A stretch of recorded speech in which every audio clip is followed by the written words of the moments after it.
Bible, dans l'Épître aux Hébreux, au chapitre 12. Hébreux chapitre 12, et on va débuter la lecture au verset 7. Supporter le châtiment, c'est comme des fils que Dieu vous traite. Car quel est le fils qu'un père ne châtie pas? Mais si vous êtes exempt du châtiment auquel tous ont part, vous êtes donc des enfants illégitimes et non des fils. D'ailleurs, puisque nos pères, selon la chair, nous ont châtiés et que nous les avons respectés, ne devons-nous pas, à bien plus forte raison, nous soumettre au Père des esprits pour avoir la vie? Nos pères nous châtiaient pour un peu de jour, comme ils le trouvaient bon. Mais Dieu nous châtie pour notre bien, afin que nous participions à sa sainteté. Il est vrai que tout châtiment semble d'abord un sujet de tristesse et non de joie, mais il produit plus tard, pour ceux qui ont été ainsi exercés, un fruit paisible de justice. Fortifiez donc vos mains languissantes et vos genoux affaiblis, et suivez avec vos pieds des voies droites, afin que ce qui est boiteux ne dévie pas, mais plutôt se raffermisse. Recherchez la paix avec tous et la sanctification, sans laquelle personne ne verra le Seigneur.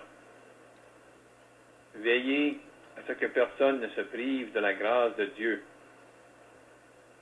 à ce qu'aucune racine d'amertume, poussant des rejetons, ne produise du trouble, et que plusieurs n'en soient infectés. À ce qu'il n'y ait ni débauché, ni profane comme Ésaü, qui pour un mets vendit son droit d'aînesse.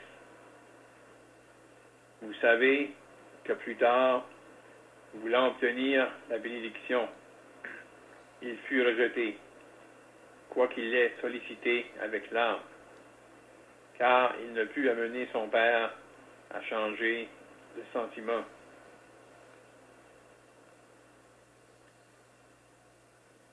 Ça va suffire pour la lecture.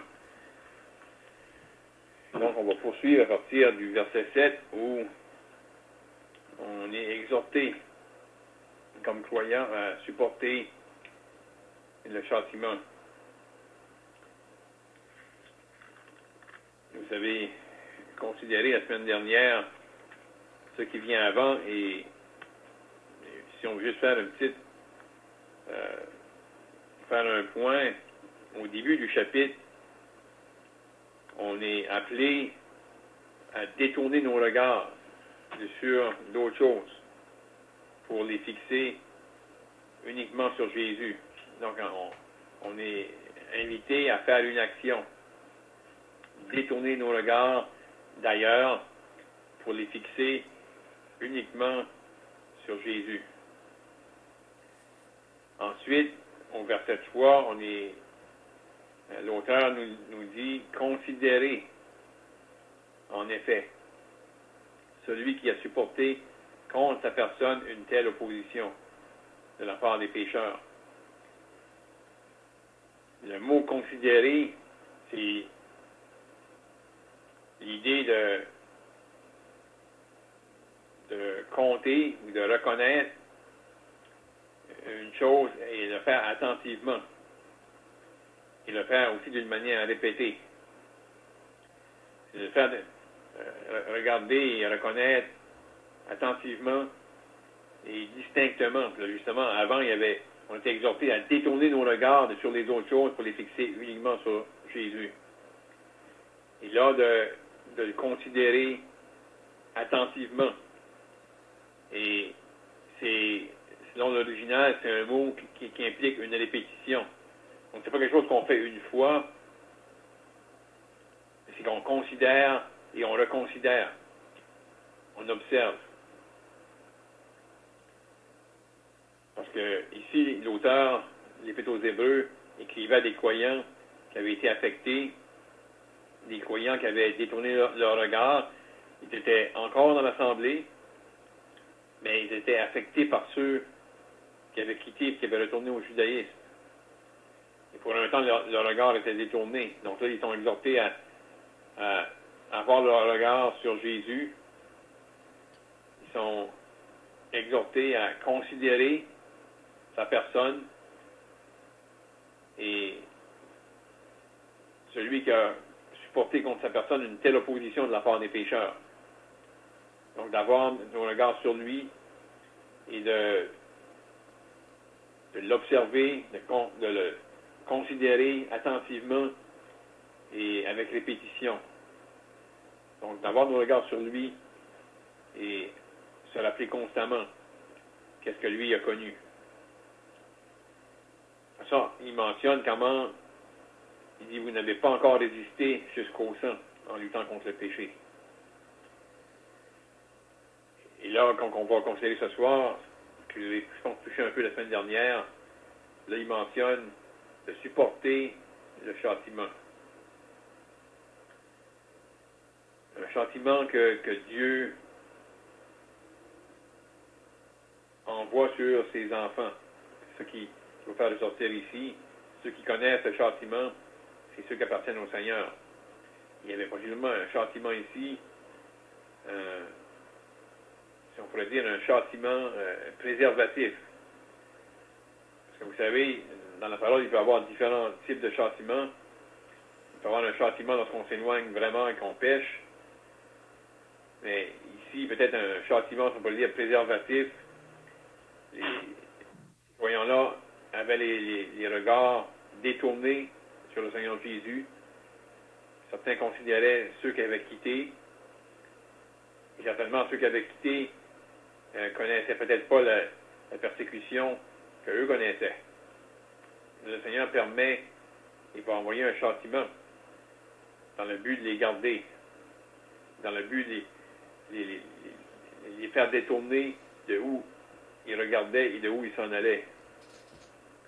Puis là, l'auteur fait clair que ceux qui vont connaître un châtiment, de la part de Dieu, c'est ceux qui lui appartiennent. Il fait une comparaison comment, d'une manière naturelle, nos pères nous ont châtiés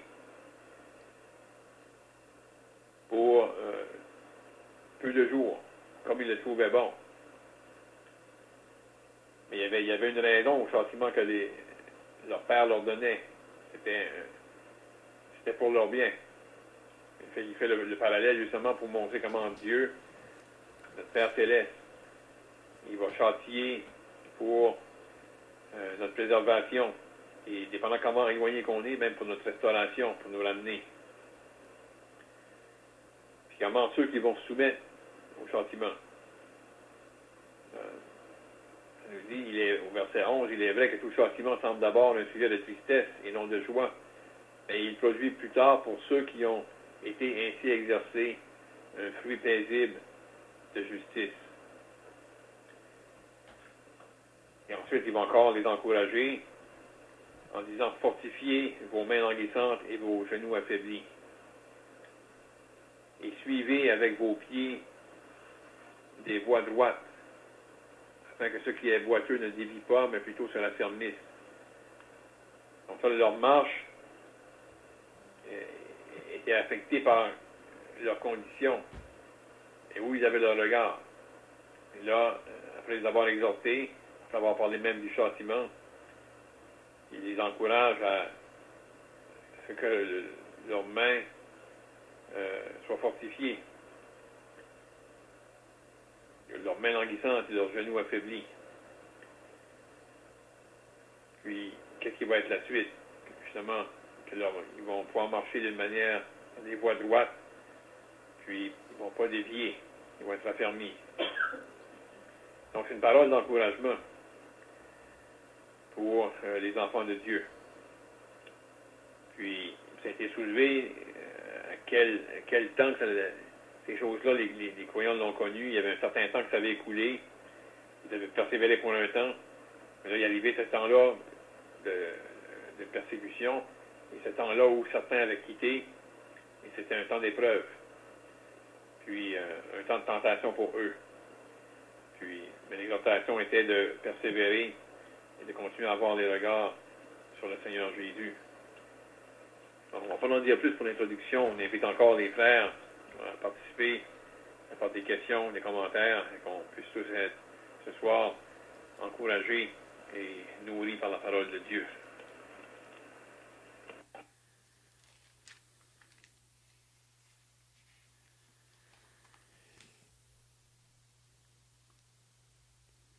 Donc, ce qu'on avait vu la semaine passée, là, qui disait « Vous n'avez pas encore résisté jusqu'au sang en luttant contre le péché », ou on pourrait dire qu'ils n'ont pas encore été mis à mort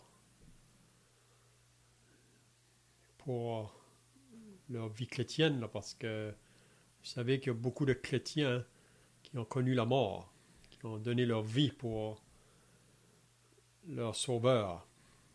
C'est surtout là, dans le 2e siècle et le 3e siècle, il y a eu des grandes persécutions au début de l'Église. Beaucoup de croyants ont été jusqu'à la mort, afin de ne pas renoncer à leur foi, parce que c'était des empereurs qui régnaient, puis pour eux, ils voulaient que les chrétiens renoncent le Seigneur pour adorer eux, les empereurs.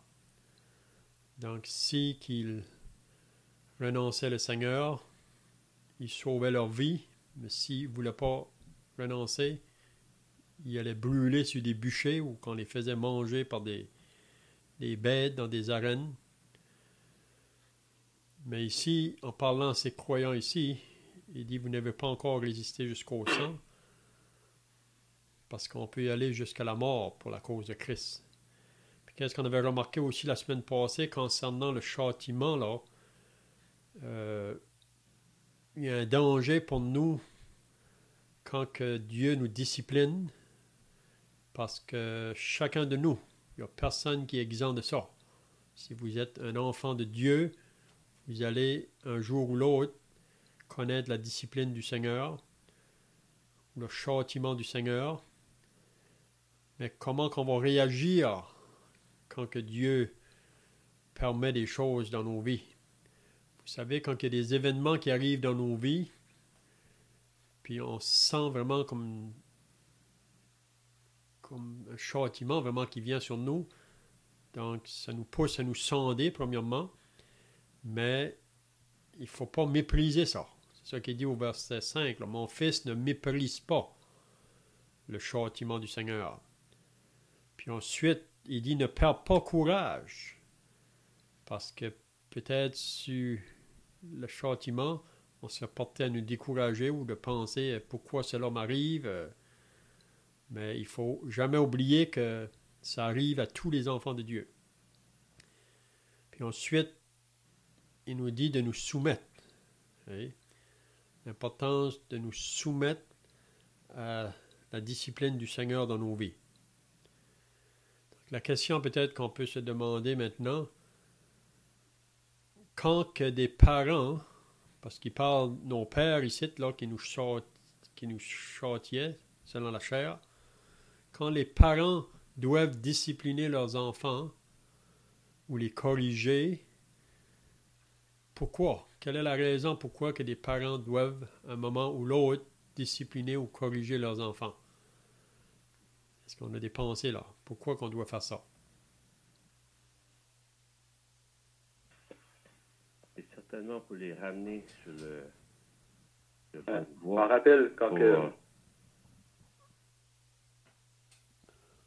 rappelle quand que nos parents nous punissaient.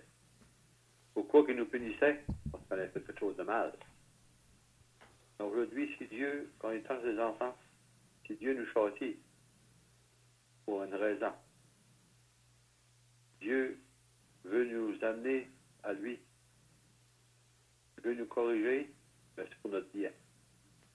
Alors, si il nous laisse faire tout ce qu'on veut, c'est comme si on serait des enfants illégitimes. Donc, Dieu nous châtie c'est pour nous amener à lui, pour notre bien.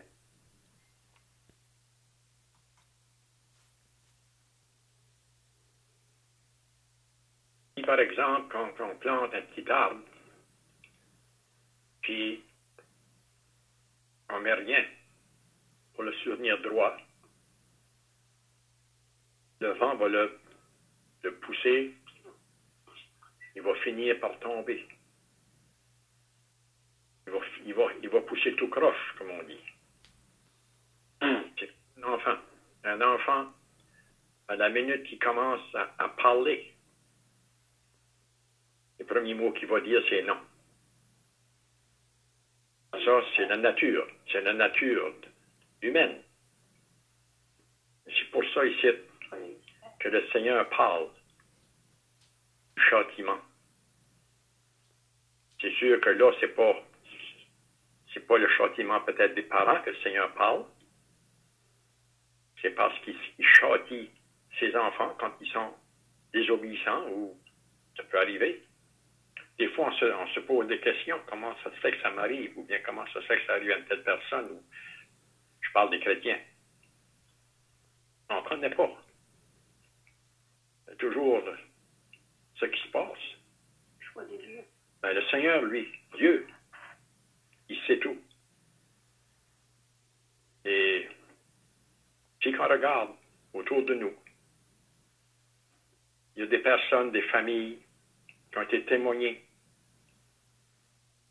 qui ont reçu des petits magazines VIA avec des témoignages des enfants de Dieu dedans, et des calendriers avec des portions de la parole. Mais il n'y a pas grand réponse à ça. C'est pour ça que vous priez pour nos parents, pour nos enfants. Puis aujourd'hui, ben, les chrétiens sont vraiment surveillés. Ils sont plus capables de donner une petite taloche à un enfant. Ils peuvent se faire enlever leurs enfants. C'est là qu'on est rendu aujourd'hui, avec les autorités qui brisent les lois de Dieu. Donc, frères et sœurs, il faut toujours rester fidèles à la parole de Dieu, à ce qu'elle nous enseigne. Et se nourrir de cette nourriture spirituelle dont chaque chrétien a besoin.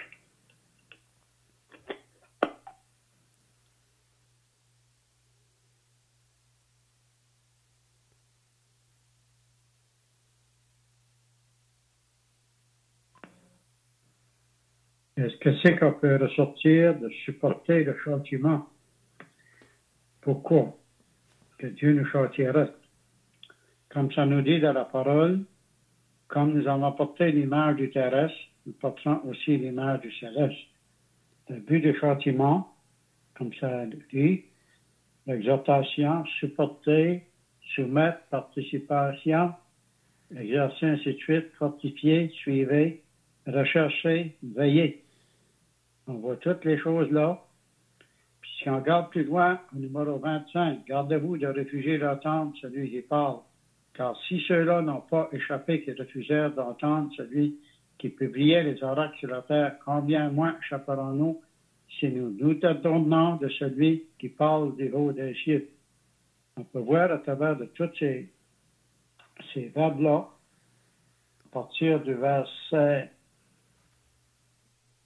2 jusqu'au verset 15, on voit toutes ces choses-là dans la personne du Seigneur Jésus. Mais si on veut porter l'image du Seigneur Jésus, il faut que Dieu travaille avec nous autres, puis il faut qu'il nous châtie.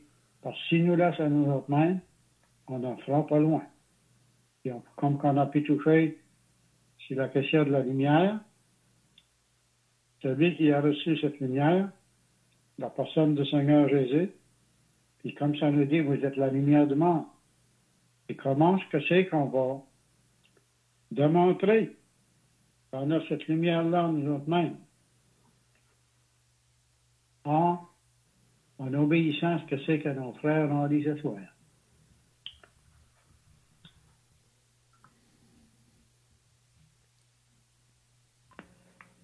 Entends-tu, Léon? Oui, oui. Ah, ok, je pensais m'entendre bon. Oui, le châtiment, ça pourrait sembler être comme une correction physique. Mais dans l'original, ça parle comme si c'est pour l'éducation d'un enfant. C'est pour l'instruction, la mise en garde, et dans le but de recevoir l'enseignement instructif, l'instruction aussi, l'éducation, et pour préserver.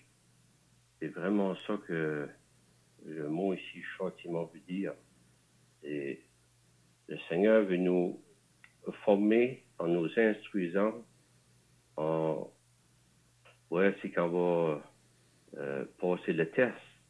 C'est qu'on ne passe pas le test, on n'évolue pas, on va grandir. C'est vraiment ça qui est l'idée ici du châtiment. Mhm.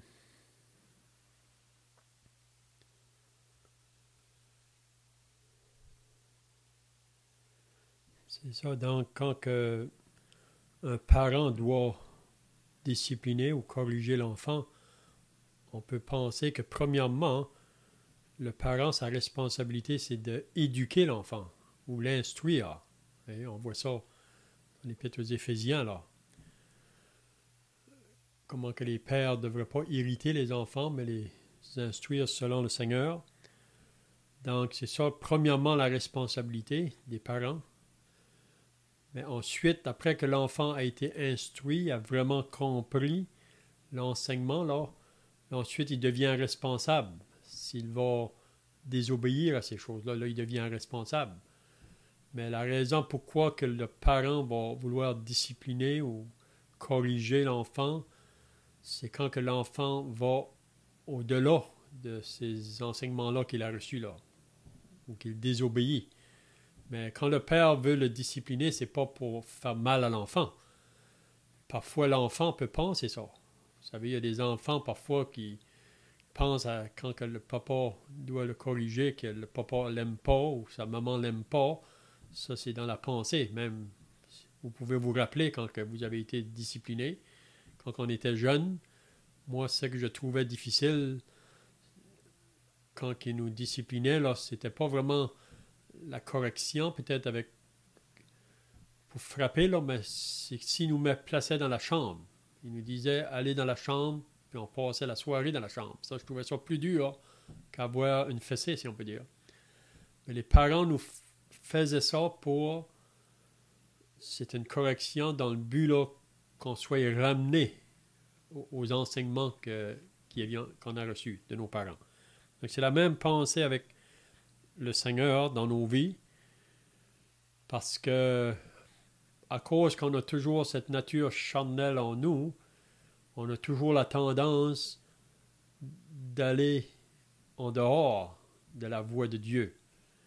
Donc c'est pour ça qu'on pourrait dire que la discipline du Seigneur dans nos vies ou le châtiment, c'est continuel. Ça ne va jamais arrêter vraiment, tout le temps qu'on va être ici-bas sur la terre. Puis c'est toujours, comme qui a été dit déjà, là, dans le but qu'on devienne davantage semblable au Seigneur, à son Fils. Puis comme qui a été dit au début, parfois Dieu permet des choses dans nos vies, c'est soit parce qu'on s'est éloigné, ça c'est une chose, mais aussi, c'est pas toujours parce qu'on est éloigné, c'est pour nous affermir davantage dans notre marche, pour qu'on puisse être confiant en lui, et que notre foi puisse grandir davantage, là, en se reposant sur lui.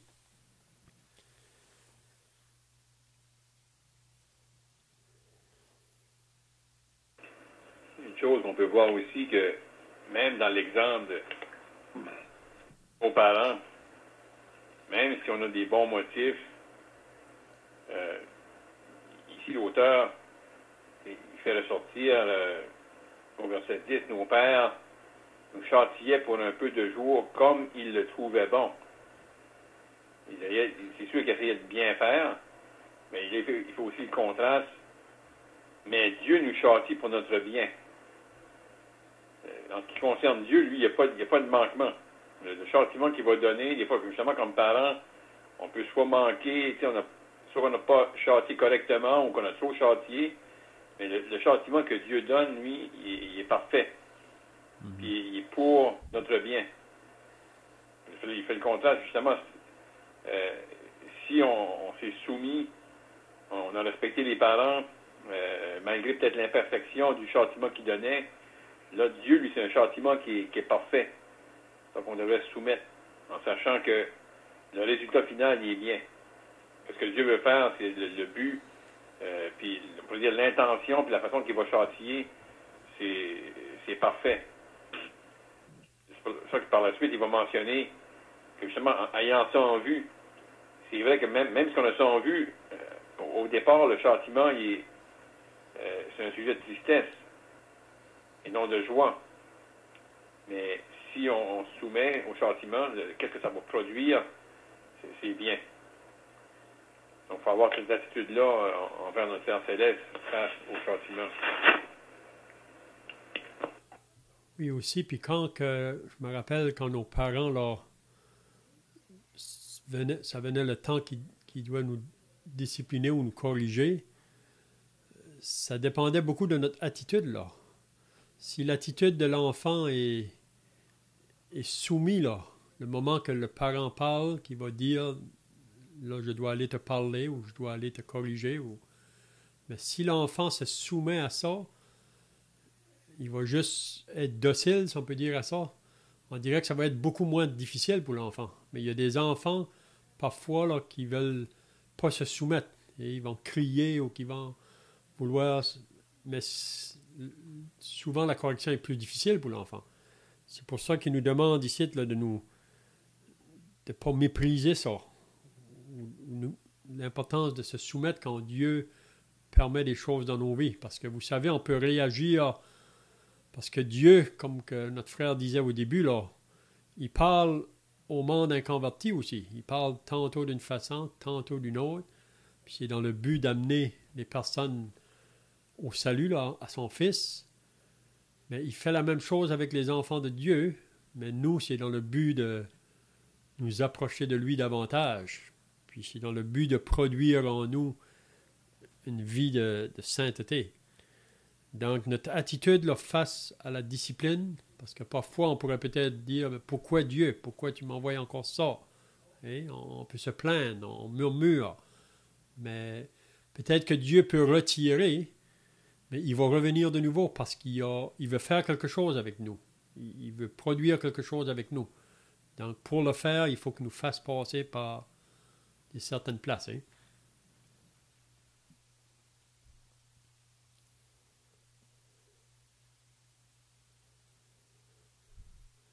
Puis si on est soumis vraiment, c'est ça qu'il dit, là, comme notre frère disait tout à l'heure, là, ça semble un sujet de tristesse au début, là, quand on est mis sous la discipline ou le châtiment du Seigneur, mais il produit plus tard, pour ceux qui ont été ainsi exercés, un fruit paisible de justice.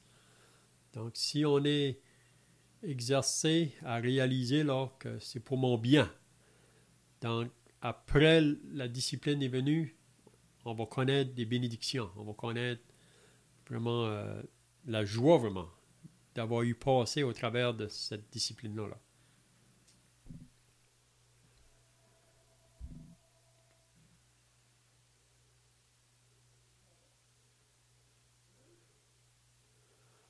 Vous vous rappelez du proverbe qui dit que la pression du lait produit de la crème. La pression du nez produit du sang. Donc, on dit que le lait, c'est bon, mais quand il est battu ou mis à l'épreuve, là, il va produire quelque chose de meilleur. Il produit de la crème. Donc, qu'est-ce qu'on apprend par là? Qu'une bonne chose mise à l'épreuve devient meilleure. Mais la pression du nez produit le sang. Une mauvaise chose mise à l'épreuve devient pire. Donc, j'ai jamais oublié ça. C'est un frère qui a donné cet enseignement-là plusieurs années passées. Il disait, si un frère ou une sœur est près du Seigneur, quand la discipline vient ou le châtiment, il va s'approcher davantage. Mais si un frère ou une sœur est éloigné, quand le châtiment vient, il va s'éloigner davantage. Donc, c'est pour ça que c'est très important de maintenir notre communion avec le Seigneur de jour en jour. Et en confessant tout péché, puis en maintenant une communion avec lui dans la lecture de la parole, la prière, c'est très important.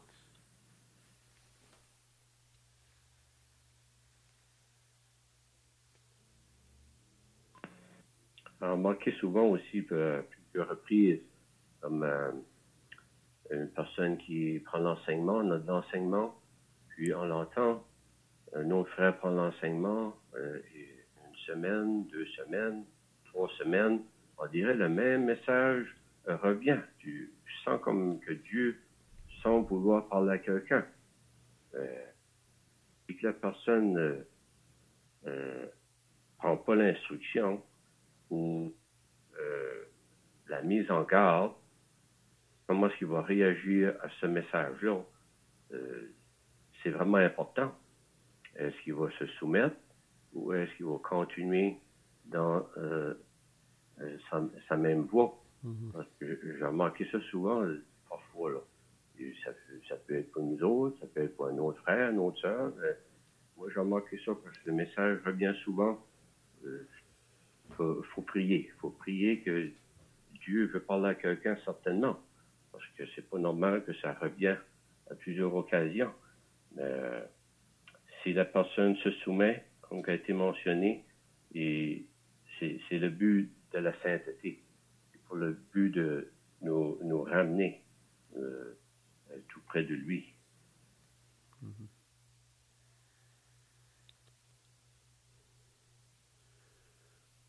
Oui, c'est ça qu'il dit dans 1 Thessaloniciens 5, là, quand il dit « N'éteignez pas le Saint-Esprit ».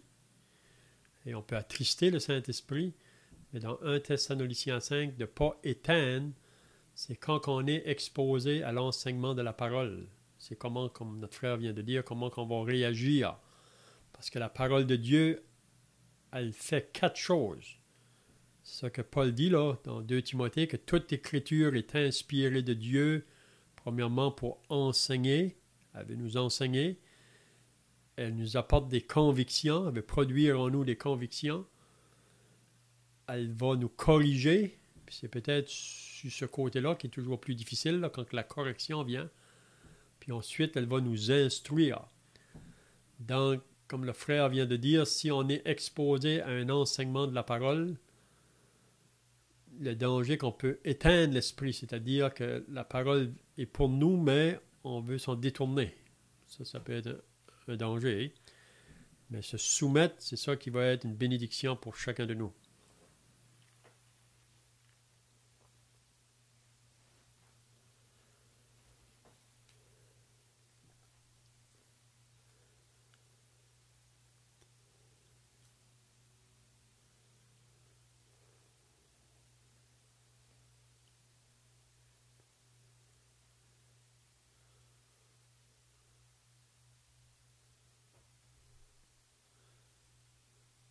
Donc, Jérémie au chapitre 18, vous vous rappelez là, que Jérémie a été demandé par Dieu d'aller dans la maison du potier. Donc, le potier, c'est lui qui fabrique les vases. Puis il prend des masses d'argile, puis dépendant le vase qu'il veut faire, là, l'argile, c'est soit qu'elle doit être plus flexible ou des fois plus dure. Ça dépend qu'est-ce qu'il veut faire avec. Mais si vous lisez dans Jérémie 18, il a donné cette illustration-là là, à Jérémie pour parler à Israël, son peuple. Parce que Dieu est le potier, nous on est l'argile dans la main du potier. Puis parfois, si on prend des chemins d'éloignement comme Israël, Dieu doit agir d'une manière là, pour pouvoir le ramener. Donc c'est vraiment ça, c'est toujours dans le but de notre bien, c'est jamais pour nous faire du mal que Dieu va permettre le châtiment chez nous.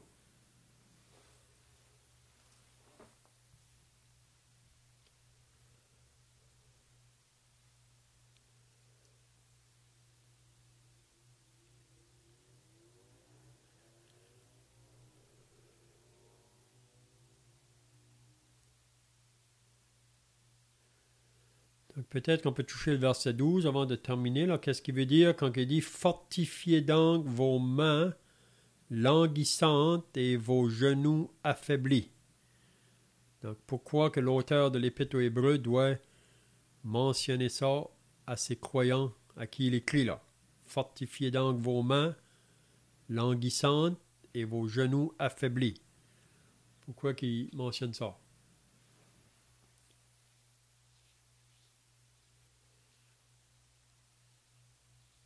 Je crois que la meilleure manière de se fortifier, c'est en lisant la sainte parole de Dieu. En se nourrissant de cette parole-là jour après jour. Je pense que c'est ça qui va nous aider à demeurer dans le droit chemin et à fortifier nos mains languissantes et même nos genoux affaiblis. Parce que parfois on vient décourager.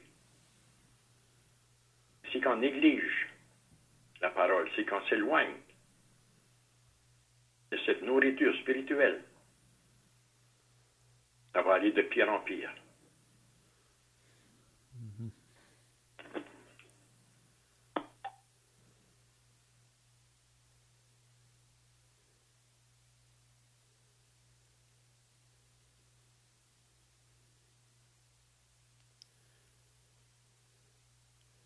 Qu'est-ce que c'est des mains languissantes? Qu'est-ce que ça veut dire, les mains languissantes?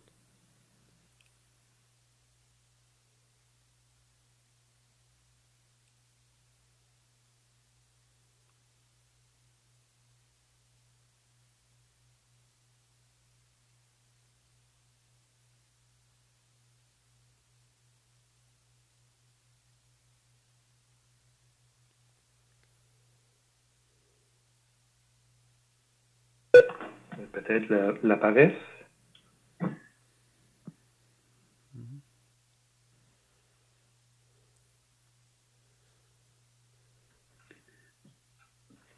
Dans 1 Pierre 3, verset 11, il s'éloigne du mal et fasse le bien, qui recherche la paix et la poursuive, car les yeux du Seigneur sont sur les justes et ses oreilles sont attentives à leur prière.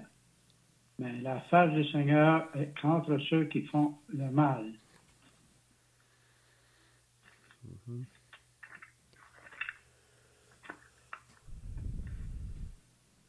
Claude, le mot On là. regarde l'idée, OK. les mains fatiguées. Si on regarde les mains languissantes, les genoux affaiblis, c'est comme, on peut dire les mains fatiguées, les genoux affaiblis. Puis c'est intéressant de regarder, c'est une citation d'Ésaïe, puis ça faisait référence à la gloire future pour Israël. Donc, il y a quelque chose en avant, il y avait quelque chose de glorieux en avant, puis l'exhortation était de se fortifier, fortifier les mains languissantes et les genoux affaiblis. Dans les circonstances, évidemment, les croyants, pour un temps, ils avaient eu, les mains auraient été fortes, les genoux auraient été fermes. Si on pense à ces croyants-là, dans les premières années de leur vie chrétienne, pour un bon bout, ils étaient fermes. Mais à travers les circonstances, ils ont été affaiblis, puis ça a affecté, on parle des mains et les jambes, les genoux.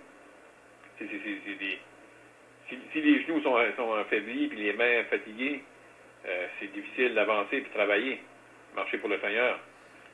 Mais d'être fortifié, c'est comme c'était dit, qu'est-ce qui va nous fortifier? Si on regarde dans la parole de Dieu, on regarde nos promesses, l'encouragement que les Écritures nous donnent, la certitude que les Écritures nous donnent, mais ça va nous raffermir.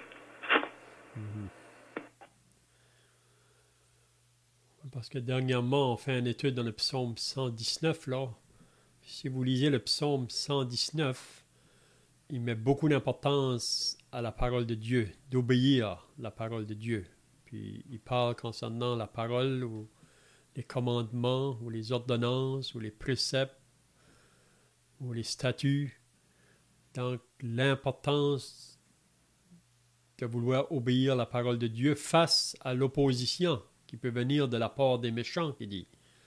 Donc dans le psaume 119, là, il n'y a pas une place ou un endroit où on peut passer comme chrétien que la parole de Dieu n'a pas la réponse pour nous. Parfois, on ne la trouve peut-être pas tout de suite, mais c'est pour ça, comme le frère a dit tout à l'heure, c'est très important la lecture de la parole, d'avoir un temps chaque jour. Ça paraît peut-être facile de le dire, mais il faut vraiment être déterminé ou discipliné pour le faire. Parce qu'on vit dans un monde qui est tellement vite. On dit que le matin, on est trop pressé, puis le soir, on est trop fatigué. C'est là dans le monde qu'on vit présentement. Mais pour le croyant, on ne peut pas se passer de la parole. La parole, c'est notre nourriture pour nos vies de chaque jour, puis c'est elle qui va nous... Comme qu'on a étudié hier soir, ta parole est une lampe à nos pieds, une lumière sur notre sentier. Donc, elle va nous guider. Je vois que le temps est passé, là, à moins que les frères ont d'autres pensées. Sinon, on peut terminer par la prière. Puis si un frère a un cantique, on pourrait aussi chanter un cantique.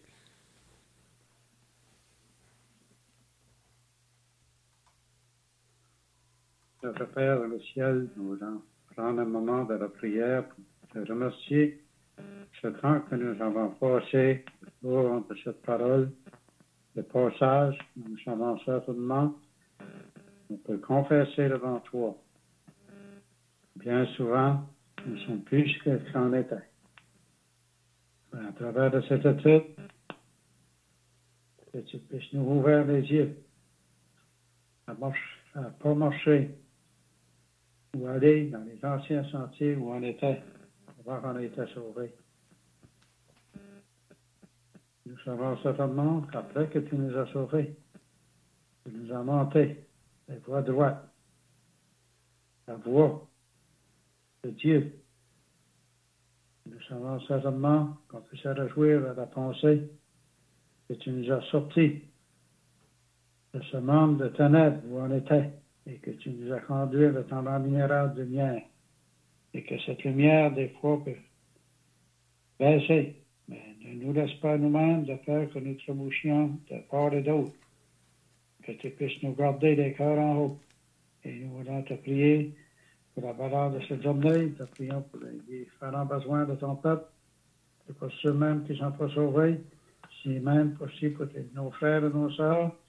Si nous sommes peut-être abattus spirituellement, découragés, et que nous puissions aller au bon berger pour compenser nos faiblesses. Nous t'en prions au nom du Seigneur Jésus. Amen. Amen.